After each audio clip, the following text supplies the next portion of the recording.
at sa ikatututo ng bawat isa ang bawat kanyang pinag-aaralan. So salamat po sa buhay ng ating kapatid nito, one of the man of God na talagang nakakausap natin, nakaka-sharing natin at talagang kaibigan natin sa pananampalataya. Di man natin siya nakita personally pero alam natin ay isa yung goal namin pagdating sa pagse-serve sa Panginoon. At ito po ay walang iba kundi ang ating kapatid na maapoy, na talagang joker, no? Hindi lang siya maapoy, joker din siya pagka nakasama niyo siya sa ministry. Ayan, si Brother Joel Tangonan. Yan, let's welcome Brother Joel Tangonan from Saudi Arabia. Hello, hello, hello, hello. Rinig ba ako, Pastor Robert? Clear. Clear, bro, clear. Thank you. Salamat sa Panginoon. Kanina parang ayaw kong gumising pero ginising at tayo ng Panginoon. Ang hirap gumising ng madaling araw, ang lamig pa. Putol-putol ang tulog. Pero praise God, tapos nagluloko pa ang link. Pero nakapasok tayo. Salamat sa Panginoon. At ngayong umaga, mag-aaral na naman tayo sa salita ng Panginoon. Okay lang ba ang bawat isa? 24 na narito. Good morning, good afternoon, good night sa mga matutulog. Yun, praise God po sa bawat isa. Let's start.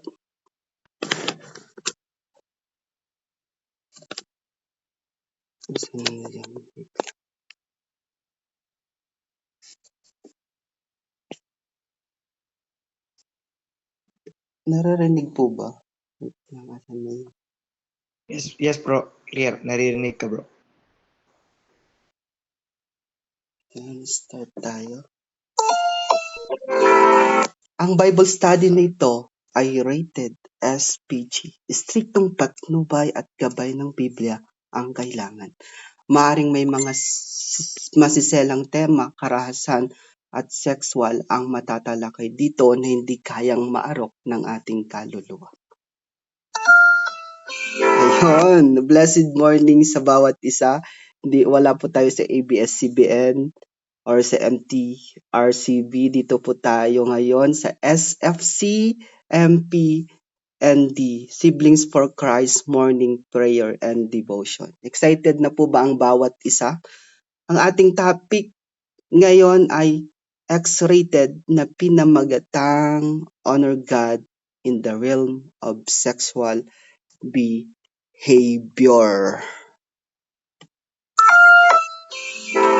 Ayan, sabi nga ang ating book ay Leviticus, buong chapter 18. So let's pray muna. Hindi ko nababasahin kasi marami ito. Salamat Panginoon sa umagang ito, Lord God. Lord, salamat Lord Jesus. We pray Panginoon na matututo kami Panginoon sa iyong salita, O Lord God. Lord, I speak blessing, O Lord Jesus, and I cash out Panginoon sa topic na ito Panginoon. Lord, kunin lang namin Panginoon yung inililid mo Panginoon na tatalakayin, O Lord Jesus, although it is X-rated, Lord Jesus, about sex, O Lord Jesus, kung paano kami Panginoon, paano yung behavior po namin dito, O Lord God. Lord, hindi po masama ang tatalakayin po natin na ito Panginoon, kundi Panginoon ay inalaw mo Panginoon to spread this Panginoon para maging aware Panginoon bawat isa, O Lord God. Salamat po Panginoon, Lord. Gamitin mo ako mightily, O Lord God. At ikaw na po Panginoon ang magsalita, Lord God. Ano man Panginoong masabi ko, Lord, patawad Panginoon. And Lord, correct me, Lord God. Rebuke me, Lord Jesus. And I cast out, Panginoon, sensitive spirit, defensive spirit, offensive spirit, idolatry sa umagang ito, Lord God. And Lord, buksan mo, Panginoon, ang puso po namin, ang isip po namin, O Lord God, to accept this word, O Lord God. Salamat po, Panginoon. Victorious, Panginoon. Aming kiniklaim, O Lord God. Salamat, Lord. Revival in the heart, Lord God. There is deliverance, Lord Jesus. I-remind mo kami, Panginoon, sa topic na ito, O God. Thank you, Lord. Thank you, Jesus. Thank you, Holy Spirit. In Jesus' name we pray. Amen. So, ang topic natin ay Honor God in the Realm of Sexual Behavior. Rated SPG, X-rated na topic na matatagpuan sa Book of Leviticus chapter 18 verse 1 to 30. So, first, ang Book of Leviticus, yung buong libro, is one of the most serious books of the Bible because of the uh, laws na naka-imparts dito. Batas ang tindi ng mga laws dito. Na part of the Old Testament, the book emphasizes the sanctity of the Christian religion. It is split into 5 sections. Kung babasahin po natin yung Book of Leviticus, may 5 section na nakapaloob dyan. The laws of sacrifice, andyan. The guidelines for priesthood, ceremonial rules, guidelines about holiness, and rules governing religious vows. So, ang tindi ng nakapaloob sa Leviticus. Sa chapter 18, kasi chapter 18 tayo, buong chapter 18 is all about holiness. Sabi, is all about holiness. Bakit? Pag binasa natin, puro ano na lang, as it relates to the family and sexual activity. X-rated, rated SPG, ang usapin natin ngayon na hindi nadidil ng ibang churches. Mga bawal na pagtatalik, ano ba ang mga ito? At paano ang tamang pag-approach sa mga taong involved nito? So minsan ang gusto lang natin na preaching or mapakinggan na mensahe ay maganda sa tenga. Yung hindi tayo nare-rebuke, yung puro love. Pero pag ang mensahe ni pastor, ni kuya about patama, rebuking, correction, X-rated, series like pornography, masturbation, sex, virginity ay ayaw na nating pakinggan dahil akala natin bawal pag-usapan, bawal pakinggan, pangit pakinggan. Ang daming churches, mananampalataya ang na-spoiled na baby kasi minsan takot sila mawalan ng members kaya hinahayaan na lamang pag nakorek, tampo at alis agad sa church. Sensitive spirit, tampuhin. Matampuhin, dapat mapag-usapan. Dapat nadidil ng tamang approach.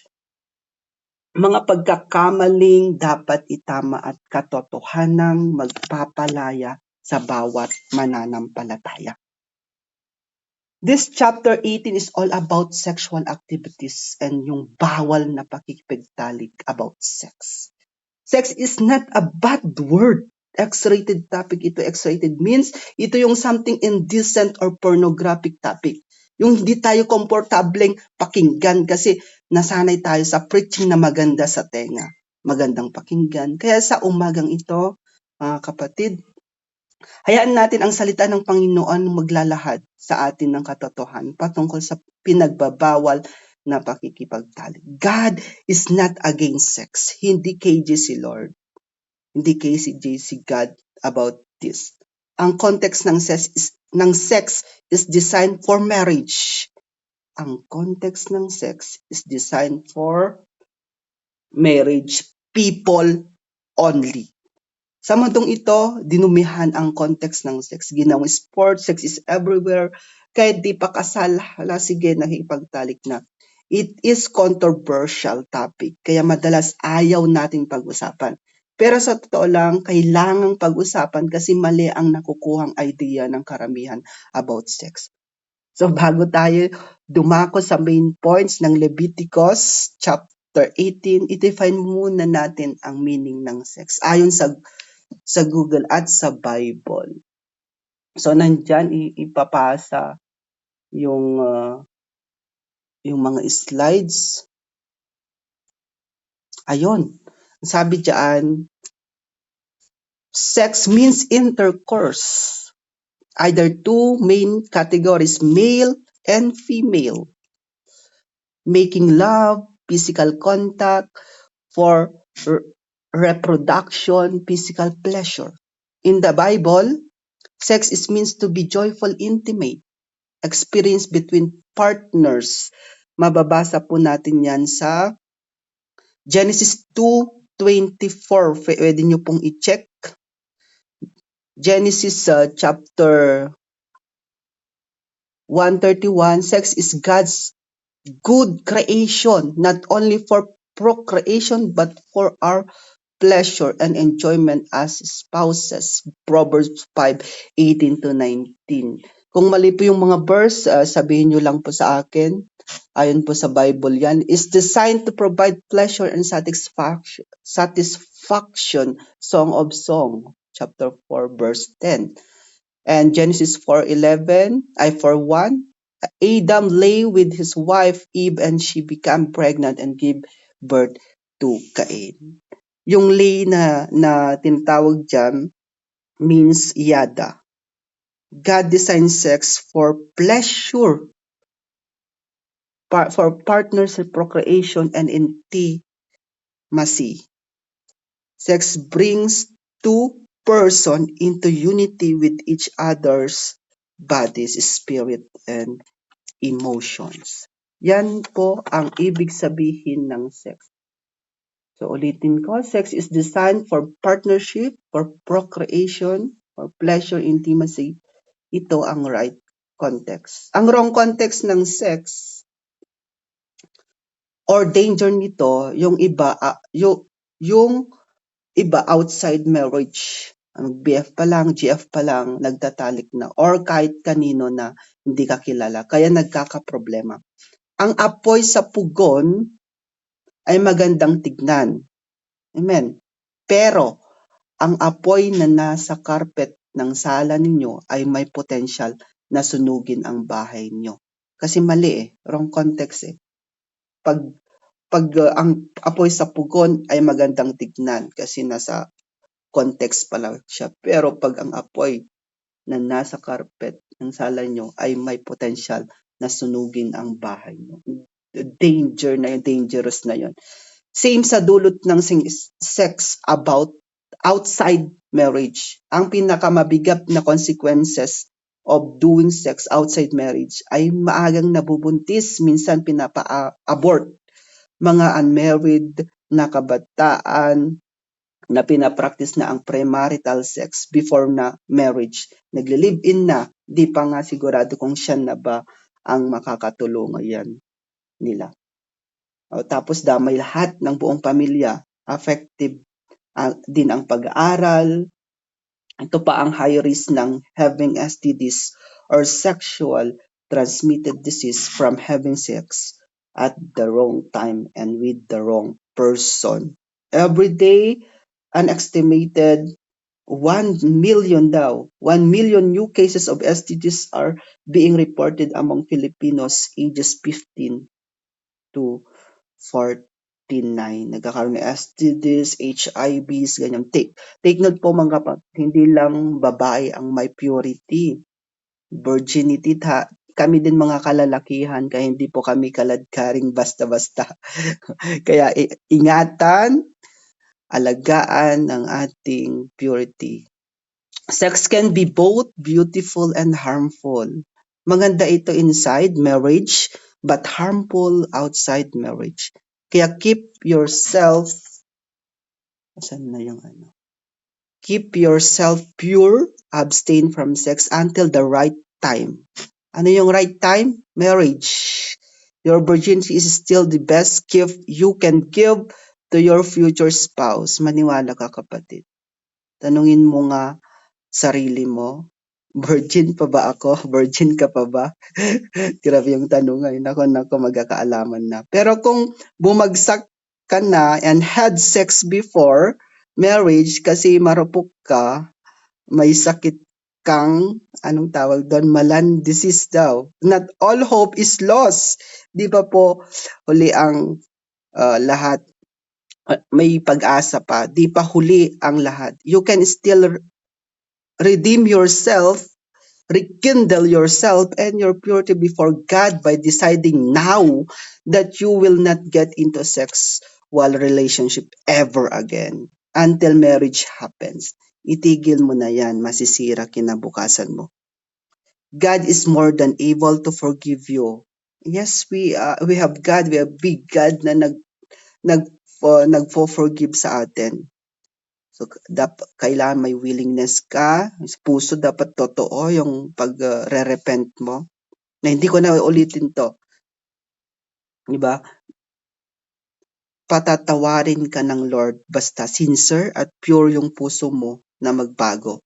Itama mo ang nagawa mong mali at magsimula kang muli. Ang tindi.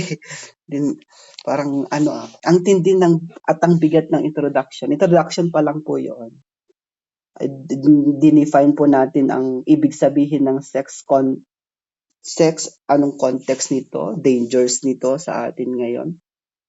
Kaya ngayon dumako tayo sa main points po natin dahil pag-uusapan natin ang mga bawal na pagtatalik, ano-ano ang mga ito, paano ang magiging reaction and actions natin sa usaping ito. Kaya ko na-define yung ibig sabihin ng sex. Main points po natin, andyan. Una, call to covenant obedience, exclusive loyalty. Second point, sexual prohibition regarding family members. Third, sexual prohibitions regarding specific abominations of the Canaanites. And fourth, call to avoid defilement and subsequent banishment from the land.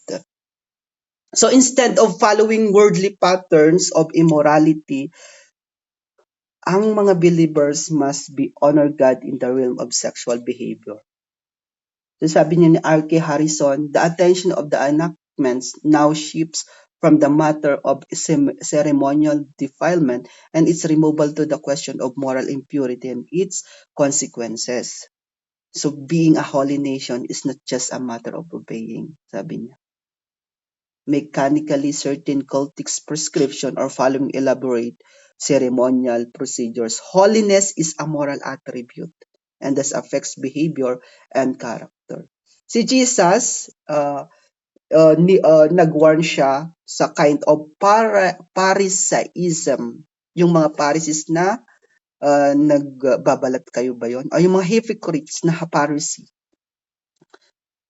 Sabi niya, that made persons appear attractive outwardly, panlabas na attractive sila, pero sa ugali na is full of hypocrisy and wickedness na mababase po natin sa Matthew chapter 23 verse 28. Sabi at in the same way, si Paul naman reminded his readers that the real joy is one who has a special kind of character, not one who depends upon external appearances. Dapat outwardly, inwardly, maganda yung natin, yung pinapakita natin. Hindi tayo katulad ng mga Pharisees, mga Pharisaism, kind of Pharisaism. A life of holiness involves moral purity as one of the aspects, and rules given in this section are guidelines for holy living in the midst of an evil and adulterous generation. So verse 1 po tayo, buong chapter po ng Leviticus chapter 18 po. Ang prologue po natin, divine command, verse 1 and 2a, the Lord said to Moses, speak to the Israelites and say to him, sabihin sa kanila na dapat sumunod sila. Yan yung intro ng Leviticus. Parang prologue siya. The Lord said to me, speak to this. Magsalita ka, kausapin mong mga Israelites at sabihin sa kanila na ang first point po natin is call to covenant obedience, exclusive loyalty, reminder of covenant connection. Anong sabi niya? I am the Lord your God. Leviticus chapter 2b hanggang 5. I am the Lord your God. You must not do as they do in Egypt, where you used to live, and you must not do as they do in the land of Canaan. where I am bringing you. Do not follow their practices. You must obey my laws and be careful to follow my decrees. I am the Lord your God. Paulit-ulit niyang sinabi. Keep my decrees and laws, for the person who obeys them will live by them. I am the Lord. Call to covenant obedience. Kausapin mo sila na mag-obey na ako ang Diyos, sabi ni Yahweh. Sumunod kayo sa akin dahil ako ang Panginoong yung Diyos. Ang titigas kasi ng mga ulo ng mga Israelites Kaya unang covenant, obedience. Imbes na days lang ang pamamalagi nila sa ilang o sa wilderness, naging years of slavery. Ang lapit lang ng Egypt to Canaan dahil sa wickedness practices nila, kasamaan, they worship idols, pagan practices. Sila ay pinarusahan ni Yahweh. Kaya yung statement na I am the Lord your God ay patungkol sa mga Israelites. Command na obedience. Ako ang Diyos mo. Pag sinabi ng boss mo, ako ang boss mo, syempre, mag-obey ka talaga. Alam mo kung sinong boss mo. So katulad din ng mga Israelites, si Moses, katulad ng sasabihin niya, sabihan mo sa kanila na ako ay ang Panginoong Diyos. I am the Lord your God. The statements, I am the Lord your God, reminded Israelites of their covenant relationship and responsibility to Yahweh. Dahil sabi nga niya, I am who I am. It was a constant reminder of who they were and whom they serve. Wala nang iba silang magsisilbi, magwo-worship kundi kay Yahweh, kay God. Ang hirap sumunod. Ang hirap sumunod pag sarili natin ang nasusunod, hindi si Lord.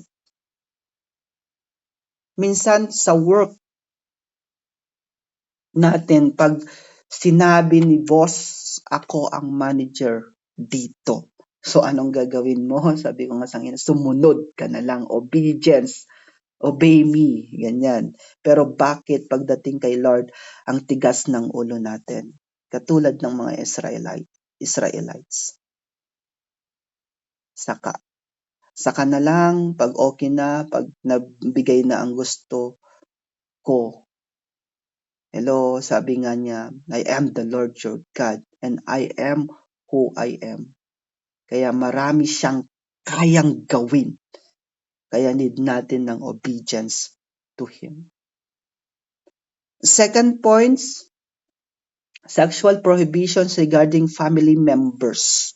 So ito na, magsisimula na tayo sa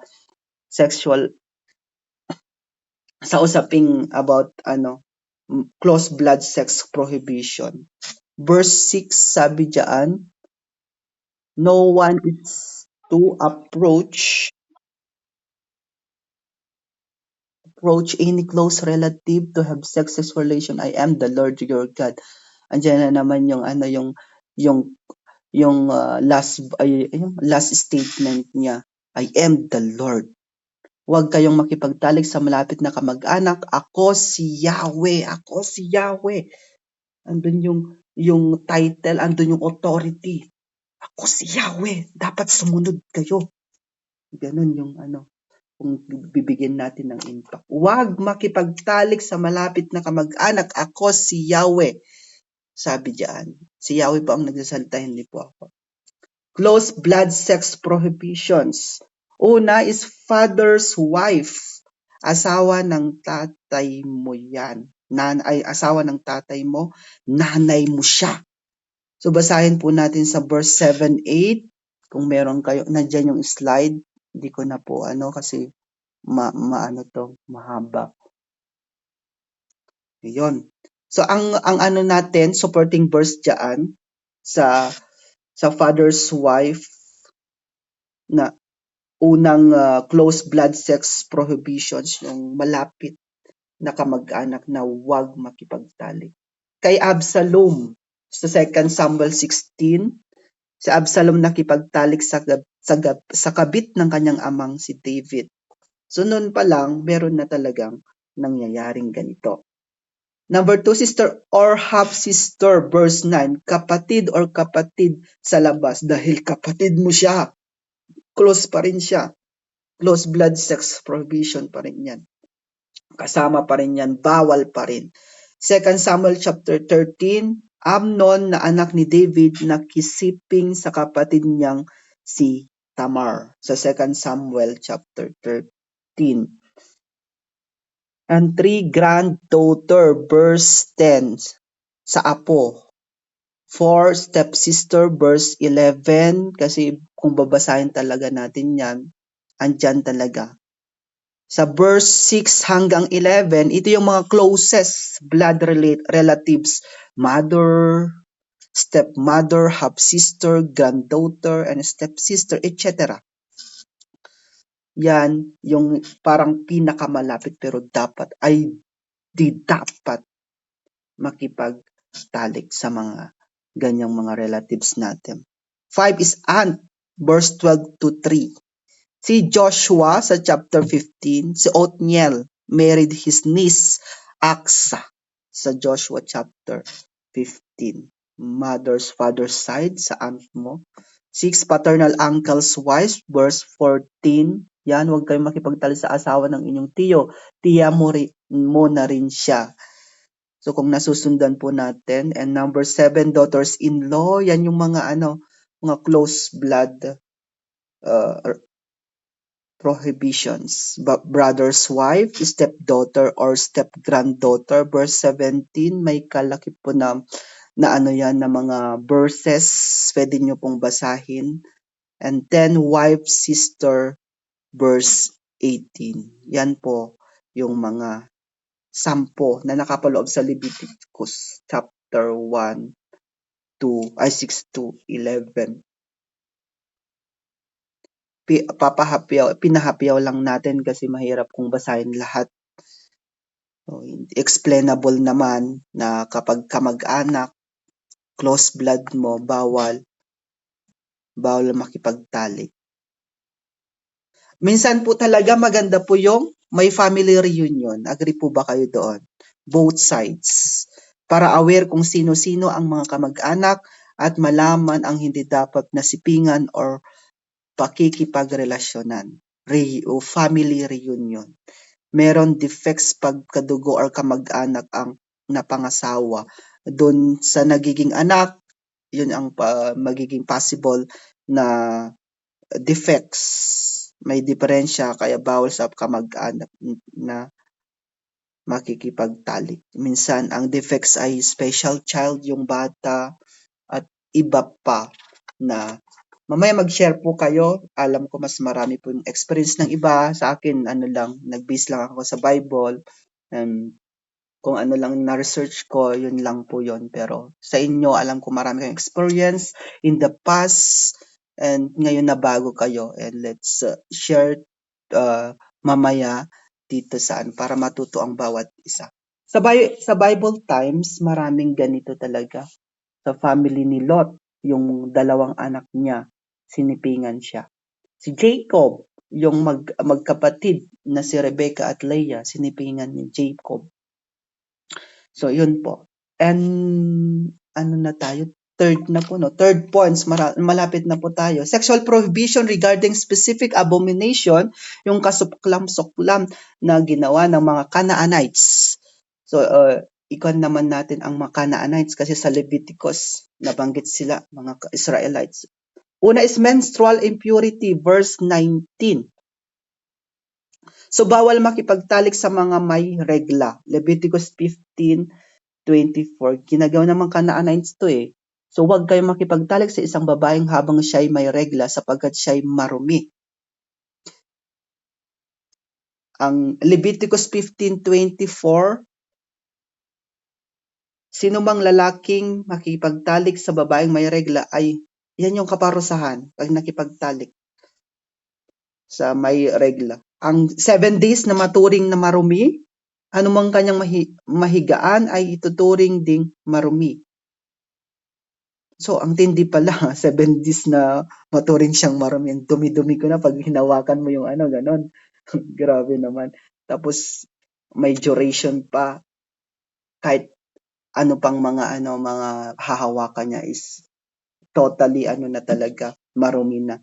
So Leviticus 20:18, andyan pa rin yung kapag mga consequences, parusa, kapag nakipagtalo isang lalaki sa babaeng may regla, nilabag nila ang tuntunin tungkol sa karumihan, kapwa sila itiwalag sa samba, yanan. So, tiwalag agad.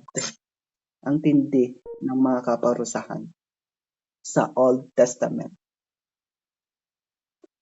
Sa chapter 20, andun lahat ng parusa, chapter 20, ng mga parusa sa lalabag sa kautusan na pinagbabawal, matindi ang mga Israelita, mga Canaanites. Chapter 20 ng Leviticus, andyan lahat yung kaparusahan. Number 2, neighbor's wife. Ano to? Kabit. Uso ngayon ang kabit. Mas magaling daw si kabit. Mas matapang pa si kabit. Ultimo pinapanood, kabit, kabit, kabit. Kaya may sabit. Sige. Mga nanonood, tinutularan na. Mare-pare, iba na pala ang intention. Huwag po ganon. Masama po iyon. Neighbor's wives, kabit, alam na natin yan. Bawal yan. Kung ginagawa ng Canaanites, huwag nating pong gawin. Amen? Number 3, idolatrous practices, verse 21. Ano magiging na illustration po natin dito? Sa Brazil, yung satanic worship, may nagre-react na sa comment section. Satan pa rin, di ba? Brazil. Alam natin yan, idolatrous. Wino-worship nila yung si Satan. So, after nun, anong consequence? Siyempre, hindi sila sa consequence. Yata, kung maano natin yung sa Brazil, parang nag-landslide, natupok lahat ng kanilang ari-arian. So, merong consequences sa ating nagawa. Asan yung slide, neighbors? Ba't may blanco? Neighbors, dito sa blanco, hindi ko makita. Ayun yan, sa verse 21, sabi diyan, blanco dito sa akin. Ay, dyan sa 21 dito, sabi niya, huwag ninyong ibigay ang alinman sa inyong mga anak upang sunugin bilang handog kay Molek, sapagkat ito'y paglapastangan sa pangalan ng inyong Diyos. Ako si Yahweh. Doon talaga nakapaloob yung ako si Yahweh. So, dyan yung pag sinabing idolatrous, sikat si Molek, yung pagan's god, Diyos ng mga pagano. Ano ba si Molek? Siya yung pinag-o-offeran sila ng binibigay ni kayong semen ng mga lalaki sa mga prostitute or mismo kay Molek, parang inaalay. Si Molek is Canaanite gods associated in biblical source with the practice of child sacrifice. So andyan yung abortion. Kung narinig natin yung pagan's god na si Molek, pag Molek, abortion yan sa panahon natin ngayon. Fetus offering. Sa Jewish tradition, ino-offer nila ang kanilang anak kay Molek sa temple para maging prostitute. Mga ganon ang ginagawa at or susunugin. Yan yung idolatrous practices. Sa atin, maraming idolatrous practices. Sa ini-exercise pa lang natin, idolatry na yan. Yung sobrang pagmamahal sa pera, idolatry na yan. Yung mas higit pa sa Diyos, idolatry na yan. Hindi lang po sa mga load sa mga rebulto, hindi lang po yon. Marami po tayong idolatry na hindi nadidil, na nahahide sa atin mismo. So, naano ko na yata, na-preach ko, exhort ko na dati to, yung mga idolatry. Ayan po. And for homosexuality, verse 22. 2, huwag kayong makipagtalik sa kapwa ninyo lalaki, iyan ay karumal-dumal. Or sa mga babae, lalaki to lalaki, babae to babae, homosexuality. So ang anong dati sa Senado, latest news noon, yung SOGI bill, stand for sexual orientation, gender identity, and expression. Ito ay rights ng mga LGBTQ pag sila'y naaapi. Same-sex marriage also, pero malinaw sa Bible na pinagbabawal ang pakikipagtalik sa same gender. Ito'y kasalanan at kasuklam-suklam sa Diyos. We respect but need to educate, inform people, correct them, especially believers in Christ, for these matters. Genesis 1:27 says, God created man and woman. Hindi sinabi na God created Adam and Steve. Hindi po yon. Leviticus 20:13, ang tindi ng parusa. Andiyan yata sa slide. Leviticus chapter 20 verse 13. Ang lalaki nakikipagtalik sa kapwa lalaki ay gumagawa ng dumal na gawain at pareho silang dapat patayin. Grabe, patayin agad. Patay agad nung unang sa Leviticus. Mapalad tayo ngayon. We are saved by the grace of the Lord Jesus Christ. Praise Jesus. So yung sa Sodom and Gomorrah, pinaulanan ng fire, asupre dahil sa homosexuality. Gusto makipagtalik sa mga lalaki sa bisita ni Lot na lalaki din. Kaya pinarusahan ng Lord ang bayan ng Sodom and Gomorrah. Romans 1:26-27, dahil dito hinayaan sila ng Diyos sa mahahalay na pagnanasa. Ayaw ang makipagtalik ng babae sa lalaki at sa halip ay sa kapwa babae. Sila ay nakikipag-ugnayan. Gayun din ang mga lalaki, ayaw na nilang makipagtalik sa mga babae at sa kanilang mga kapwa lalaki sila nahuhumaling. Ginawa nila ang mga kasuklam-suklam na bagay kahit sila'y parurusahan ng narapat sa kanilang masasamang gawa. Parurusahan. Pagdating sa New Testament, parurusahan, din natin alam kung anong parusa. Pero pagdating sa Leviticus chapter 20:13, papatayin sila. Dapat silang patayin. Sabi, ang tindi. And number 5, bestiality. Pag sinabing bestiality, ito ay bawal na pakikipagtalik sa hayop, sa animals. Alam natin marami pong mga posts o mga news about dito. Bestiality, pakipagtalik sa hayop. Hindi ko lang alam kung anong term yung pakikipagtalik sa mga bagay. Kasi ang dami kong nakikita na babiltan sa Facebook. Yung kinasal sa rice cooker. Nakita ko yan. Patindi ngayon ang kasamaan sa mundo. Hindi lang hayop, sa bagay, kung ano man. Ang term sa bawal na pakipagtalik sa hayop ay bestiality, yung pagtatalik sa hayop. Hindi ko lang alam kung sa rice cooker, kung anong term yon. Fourth, ito na, makahinga-hinga na tayo kasi dito hanggang conclusion, nang tayo ng Panginoon. Call to avoid defilement and subsequent banishment from the land. Verse 24-30 na po yan. So karumihan leads to punishment. May punishment po talaga. So may consequences sa mga kasalanan na ginagawa.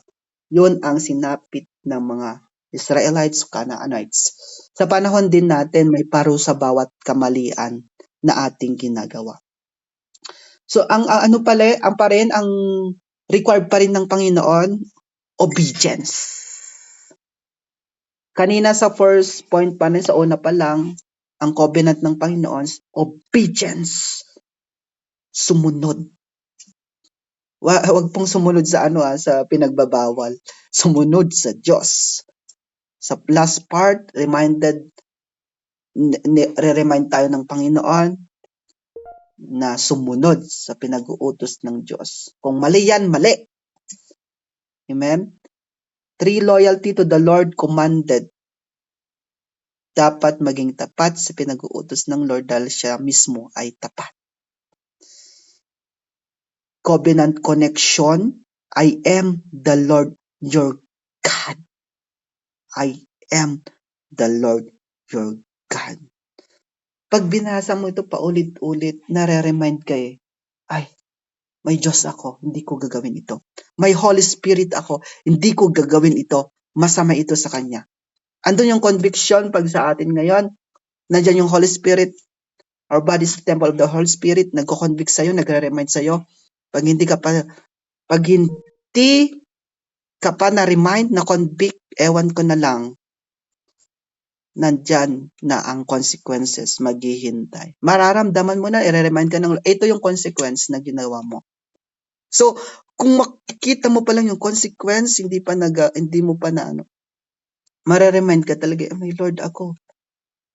Si Lord, ay tutulungan ako, hindi ko gagawin ito. Obedience. Obedience.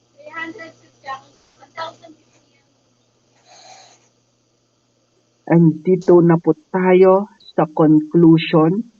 Ang conclusion po natin ay hindi ito yung anong gagawin po natin. After nalaman po natin ito, after po natin na-discuss ano ang mga hakbang na ating gagawin. Nalaman natin yung right context of sex, the prohibition of sexual activities, ano ang magiging act natin dito sa mga pinagbabawal na ito. Hanggang ngayon pinapractice pa rin ang mga ito, kaya sa sandaling ito, we just not inform, kundi dapat matransform tayo, mabago tayo, apply the right context sa buhay po natin. Una, start with a holy life. Kaya sabi ngayon sa salita, ako'y banal. Kaya dapat kayong maging banal. Magpakabanal kayo. Mamuhay na may pakabanalan, hindi lang natin natutunan ang pagpapakabanal, kundi God accept into our life, accept natin si Jesus Christ. Decide now, first establish relationship to God, then understanding the laws, the holy life. Start with a holy life. Yan yung una nating gawin. Number 2, morality matters. Sa lahat ng tao, sa kapwa mo, o kapwa mo Kristiyano, kundi kahit kanino dapat magiging mabait ka, mayroon kang morality, may moral ka, kahit sa mga hindi mo kakilala. Act in a moral way, maging mabuti ka sa lahat ng tao. Una kanina, holy life, magpagkabanal ka dahil ang Diyos ay banal. Morality matters. And number 3, God is always nearby. Yes, nagkasala ka man ngayon. Ayan, yung rice cooker. Ang tindi ng research ni Ate Beverly. Yun. God is always nearby. Sa Garden of Eden pa lang, malapit sa kanila ang Diyos. Malapit talaga siya sa tao. Kila Adan at Eve, noon pa lang, tayo lang naman ang lumalayo hanggang ngayon, nagpapapansin na nga ang Lord. Bato pa rin yung puso natin. Sige wickedness. Kasalanan pa rin. Pero si Lord, malapit lang siya. Kaya, nire-remind tayo ng Lord. Remind yourself. God remind us. Lahat tayo walang exempted. Kaya lumapit ka na sa Panginoon. As we study Leviticus, repent, forgive, surrender, and turn to God. For cleanliness is a priority. Magpalinis tayo sa Lord. Yung iba nga, malinis ka. Yan ang naririnig natin, banal-banal. Banal ka. Pa sa mga kagalit natin Nagsalita ang malinis. Ganyan-ganyan tayo Cleanliness is a priority in spiritual aspects. Bonus na lang talaga pag malinis ka physically. But spiritually, marumi ka. Kaya need natin magpalinis sa Lord. Alam ng Lord na marumi tayong lahat. Alam ng Lord na marumi ka. Marumi tayong lahat. Pero yung paulit-ulit na pagkakasala and yet nagpapalinis ka sa Lord, lumalapit ka for purification, sanctification, yung commitment mo sa Kanya kahit nasabihan ka ng tao na marumi ka, pero still lumalapit ka pa rin sa Lord for cleansing, cleanliness, yun ang gusto ng Lord. Amen po ba? Cleanliness is a priority. 5, itong matindi. Holy leaders have higher expectation. Sa book of Leviticus, yung leader consider yung priests. Ibang level ng callings and commitment.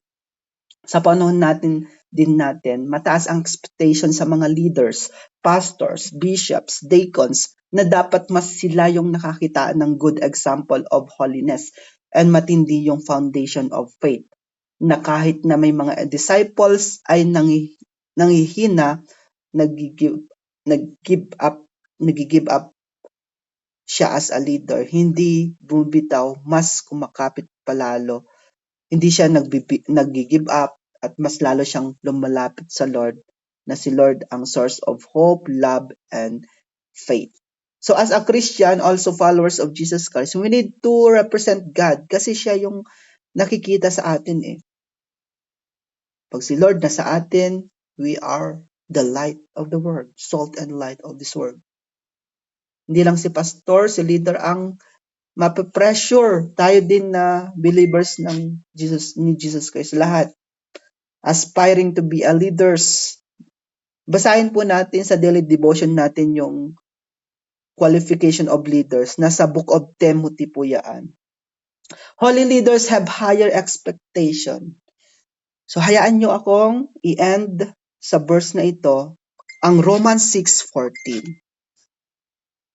Yes, Romans 6:14, nasaan na yung nagpapasa ng slide? Pinasa na lahat. Romans, ay wala, parang hindi napasa yung Romans. Romans 6:14, we are not under the law, we are now under the grace of God through Jesus Christ who saved us. Amen. Romans 6:14. Para mas malinaw sa Tagalog, Romans 6:14. Romans 6:14 ang sabi diyan. Sapagkat hindi na dapat maghari sa inyo ang kasalanan dahil kayo'y wala na sa ilalim ng kautusan, kundi na sa ilalim ng kagandahang loob ng Diyos. Yes, we are under the grace of God. So nalaman natin, napag-aralan natin ang chapter 18 ng book of Leviticus. Pag binasa pa natin yan, mas marami tayong malalaman about laws na hindi dapat pinapractice sa panahon natin ngayon. But hindi natin dinidisregard ang Old Testament kasi may mga teaching din na kailangan nating ipa-remind, kunin, kung dapat kunin, kung applicable sa atin sa kasalukuyan. Kaya sa puntong ito, let's pray. Before that, kantahin po na natin ang Panginoon. Praise Jesus sa bawat isa na nag-stay. Wala nang boses. Praise God. Okay lang po ba kayo dyan? 1 minute lang po. Ayun. Ito na. Mga usaping rice cooker yata sa group chat. Yan, praise God. Tapos na po tayo. Let's worship the Lord. Salamat, Panginoon. Sa umaga ito, oh God. Thank you, Lord. Thank you, Jesus. Lord, patawad, Lord God. Lord, ni-remind mo kami, Panginoon, sa mga usaping ito, O Lord God, na hindi po masama pag-usapan Yung iba po, sensitive, pero Lord, ikaw ang Diyos na fair, O God. Holy forever.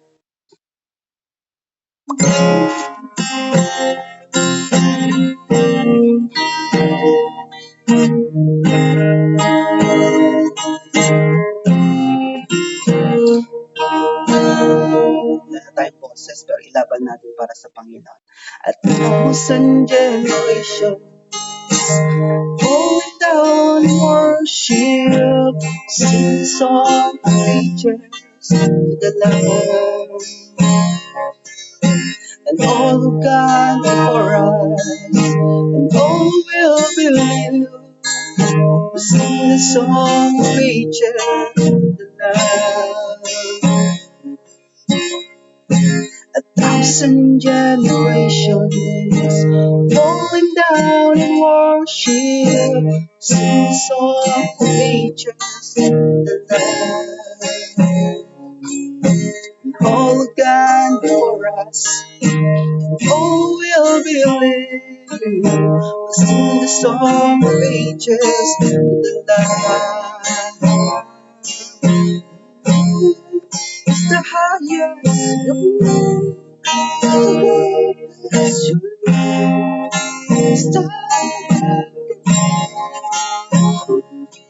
all thrones and dominions, all powers and positions, your name stand above them all.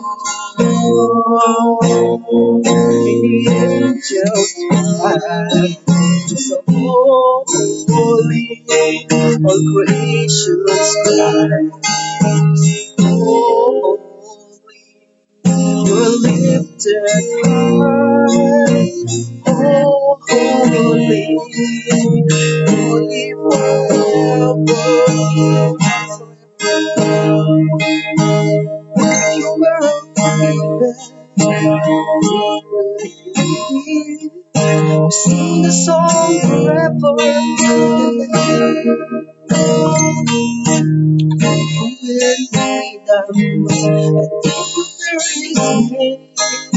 Sing the song forever. Sing forever. Amen.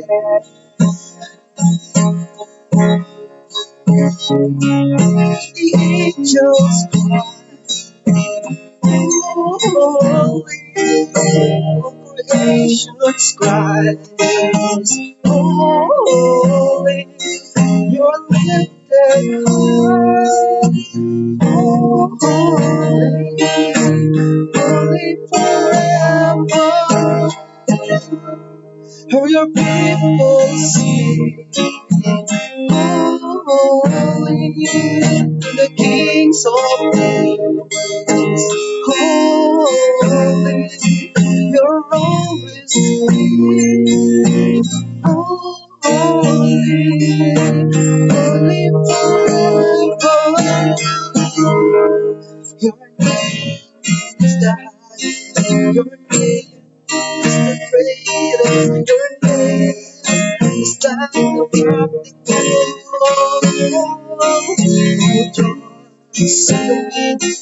all powers and positions, your name is like a perfect Jesus. Your name is the highest, your name is the greatest, your name stand above the all thrones, all powers and positions, your name stand above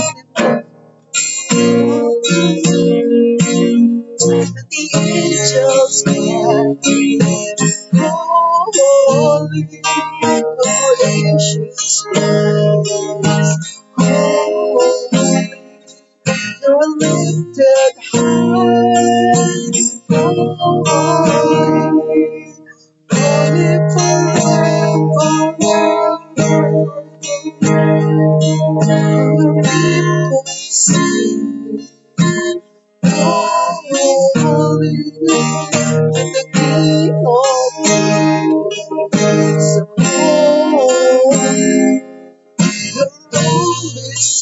And